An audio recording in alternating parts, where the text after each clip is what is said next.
আসসালামু আলাইকুম রহমতুল্লাহি ওয়া বারাকাতুহু। কেমন আছেন? আশা করছি আমিও ভালো আছি।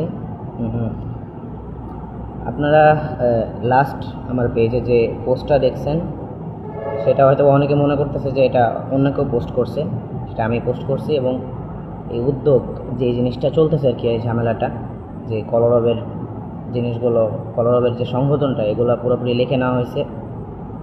এই বিষয়টা অন্য কেউ ষড়যন্ত্র করতেছে না, এটা সরাসরি আমাদের ফ্যামিলি থেকে, আমার আম্মু, মামা, চাচা, মানে এরা নিজেদের ভিতরেই। এখন আমি কখনো লাইভে আসিনি, এই জন্য হয়তো বা একটু কথায় ভুল হইতে পারে, সবাই ক্ষমার দৃষ্টিতে দেখবেন।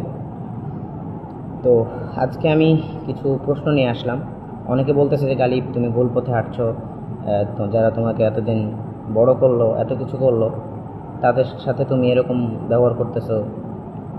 এখন সবচেয়ে বড় কথা, আমার ফ্যামিলি যেদিকে আছে এদিকে তো অবশ্যই আমাকে থাকতে হবে। আর এরপরও আমি যখন মানে এই যে বিষয়গুলো সব কিছু যখন জানতে পারলাম, আমি নিজে নিজে বিশ্বাস করতে পারতেছি না যে মানে এইরকম কিছু হইতে পারে।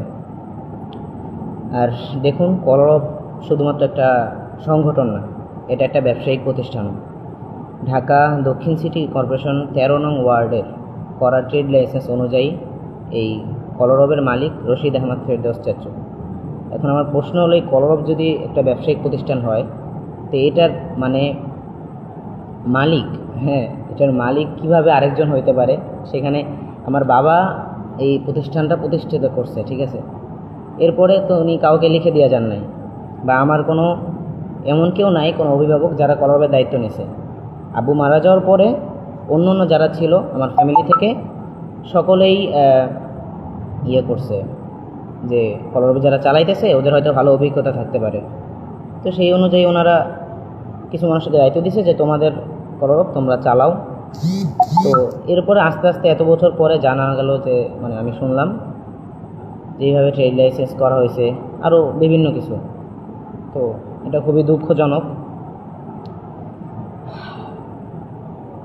মানে আমার প্রশ্ন হচ্ছে, উনি কীভাবে মালিক হইলেন? ঠিক আছে, কলরবের মালিক রশিদ আহমদ ফেরদৌস চাচু, উনি তো নিজে কোনো শিল্পীও না বা কিছুও না, উনি কীভাবে মানে কলরবের মালিক হইলেন? এটা হলো আমার সবচেয়ে বড় প্রশ্ন।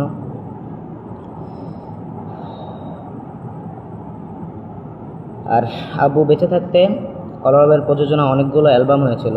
ব্যবসা প্রতিষ্ঠান না হলে প্রযোজনা কিভাবে করে? B2M কোম্পানির সাথে আমার বাবা আইনুদ্দিন আজাদ রহমতুল্লাহ আলাইহি কলরবের এমডি হিসেবে স্বাক্ষর করেছিলেন।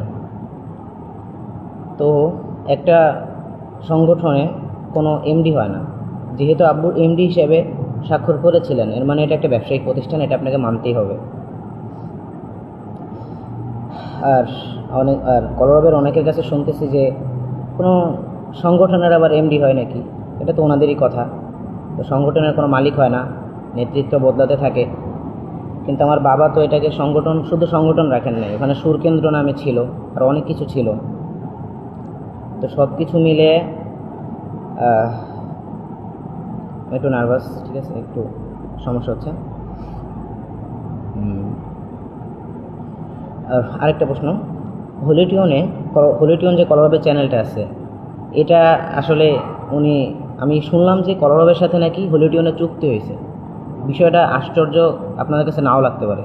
এখন হলিটিউনের সাথে কলরবের কীভাবে চুক্তি হয়? হলিটিউন তো কলরবের ইউটিউব চ্যানেল, তাই না? কিন্তু ভিতরে ভিতরে দেখেন এই ইউটিউব চ্যানেলের মালিক নাকি বদরুজ্জামান চাচু। মানে খুবই আশ্চর্যজনক বিষয়। হলিটিউন থেকে যা ইনকাম হয় এর থেকে 30% কলরবের ইনকাম, আর বাকি 70% হলিটিউনের। মানে হলিটিউন কি, এটা কলরবের বাইরে কিছু, এটা আলাদা একটা প্রতিষ্ঠান যেটাকে বদরুজ্জামান চাচু নিজে প্রতিষ্ঠিত করছে। এখন কথা হচ্ছে, এই হলিটিউন চ্যানেলের যে অ্যাবাউট আছে, অ্যাবাউট যেখানে গিয়ে দেখা হয় যে কতজন, মানে কত বছর আগে এটা খোলা হয়েছে, তো ওখানে গিয়ে দেখতে পারবেন যখন এই হলিটিউন চ্যানেল খোলা হয়েছে, মানে ওই সময় হলিটিউনের কোনো অস্তিত্বই ছিল না। ওটা কলরবের মূলত একটা ইউটিউব চ্যানেল খোলা হয়েছিল। কলরবে যখন যে কোনো অনুষ্ঠানে যাইতো, তখন তো একটা নতুন মার্কেট, মানে কলরবের একটা ভাইরাল হওয়ার একটা সময় ছিল, তখন অনেক মানুষ কলরবকে চিনে। আবু মারা যাওয়ার পরে অনেকের চোখে পড়ছে এটা যে কলরব নামে একটা সংগঠন আছে, অনেক ভালো গজল গায় বা এরকম কিছু, বাংলাদেশের ফার্স্ট টাইম। তো ওখান থেকে এরকমভাবে সব ছড়ানো হতো যে ইউটিউবের ভিতরে আমাদের এমন এমন ইউটিউব চ্যানেল আছে, তো ওইটার লিঙ্ক সবাইকে মানে বলে দেওয়া হতো যে এটার নাম এটা, এই সবাই ঢুকে ঢুকে সাবস্ক্রাইব করবেন। তো সবাইকে কলরবের চ্যানেল বলে সাবস্ক্রাইব করানো হয়েছে, কলরবের চ্যানেলও ছিল, কিন্তু পরবর্তীতে এটাকে নাম চেঞ্জ করে হলিউটন রাখা হয়েছে। ভালো কথা, নাম তো চেঞ্জ করাই যাইতে পারে, কিন্তু হলিউটন রাখার পরে এখন শুনতেছি যে হলিউটনের মালিক মানে আরেকজন, মানে হলিউটন একটা অন্য একটা কিছু যেটা কলরবের সাথে চুক্তি হয়েছে। তো এটা আপনাদের কাছে মানে কার কি মনে হয়? আমি জানি না আমার কথা ভুল হইতেছে কিনা, ক্ষমা দৃষ্টিতে দেখবেন।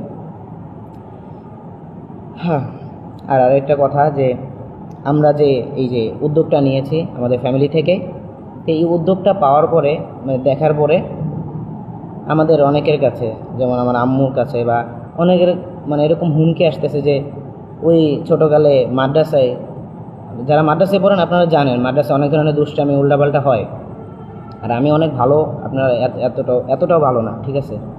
যেহেতু আমি